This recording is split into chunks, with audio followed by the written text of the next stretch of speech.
You know, if you've ever thought about picking up a hobby that actually gets you outside, something that connects you with nature but doesn't feel like a ton of work to get into, well, you're in the right place. Spring is, without a doubt, the absolute best time to start birdwatching. So let's dive in and see how you can get started, like right now. And right off the bat, let's get one thing straight. You do not need to be an expert. Seriously, I'm going to confess something here. I've definitely mistaken a red squirrel for a cardinal before. So yeah, you're already ahead of me. The point is, we all start somewhere. The whole goal is just have fun and maybe, pay a little more attention to the cool stuff happening right outside. Okay, so first up, why spring? I mean, what is it about this season that makes it the perfect time for a beginner to jump in? Well, it really all boils down to one thing: a massive, colorful, and super noisy explosion of activity. I'm not kidding. It's like someone just flips a giant on switch for all of nature. The birds are singing their hearts out, the flowers are just showing off, and the whole world just comes alive. And all that energy, it makes finding and watching birds so much easier and way more rewarding. I mean, think about the difference between winter and spring. Winter birding is quiet, kind of monochromatic, right? But spring, it is the total opposite.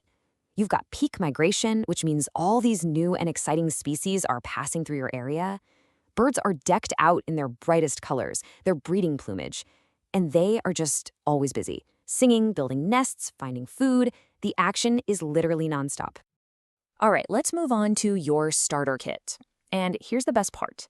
Getting started is so much simpler than you probably think. You really don't need to go out and spend a ton of money. So the big question: what gear do you actually need? Because it's really easy to get overwhelmed looking at all the options out there. But trust me, you can just forget that idea that you need some kind of, NASA-grade equipment. The reality is way, way simpler. Okay, check this out. You honestly only need two things. That's it. First, a good pair of 8 by 42 binoculars. Now, what do those numbers mean? 8x is the magnification. It makes things look 8 times closer. The 42 is the size of the front lens, which basically means it lets in a good amount of light. That combo is kind of the sweet spot for beginners. It's powerful, but not so powerful that it's super shaky. Then, the only other thing you need is a simple notebook or a free app like eBird, just to keep track of what you're seeing. That's literally the whole list.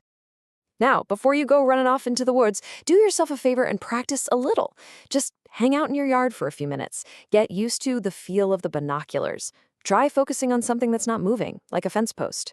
Then try tracking something that is moving, like a leaf blowing around. It's all about building that muscle memory, so you're not fumbling around when some awesome bird suddenly pops up. And yeah, learning is a process, right? This one really hits home for me. I once tripped over a garden hose while trying to follow a woodpecker. It was not graceful. But hey, it was worth it, and I still counted the bird. You're going to feel clumsy at first, and that's totally okay. This hobby teaches you patience, and apparently it teaches you balance too. It's all part of the fun. Okay, so you've got your gear, you've practiced a little bit. Now for the fun part: finding and identifying the birds. Let's get into the when, where, and how of it all. First things first, time of day is a huge deal. Early morning is peak action. It's like the birds' version of rush hour. They're super active right at sunrise, feeding after a long night, singing to claim their territory. Everything is happening. So my advice: grab your coffee, find a comfy spot, and just watch and listen as the world wakes up. And you know what? You don't have to plan some epic expedition. The best places to look are probably right near you. Your own backyard can be amazing. Your local park? Perfect. And here's a pro tip. Any place with water is like a magnet for birds. Ponds, lakes, streams, even a big puddle after it rains. You're pretty much guaranteed to see something interesting in these spots. Now, when it comes to identifying birds, please, please don't feel like you need to memorize an entire field guide. That's just overwhelming. Instead, just have this little mental checklist. 3 simple things to look for. 1, color pattern. What are the key colors and markings you see? 2, size and shape. Is it bigger than a sparrow, smaller than a robin? And 3, behavior. How is it moving around? That's it. That simple 3-step process is incredibly powerful. And that last one, behavior, is such a huge clue.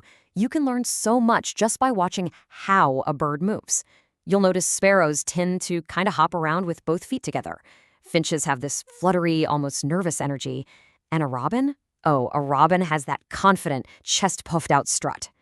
Once you start noticing these little details, identifying birds gets so much easier.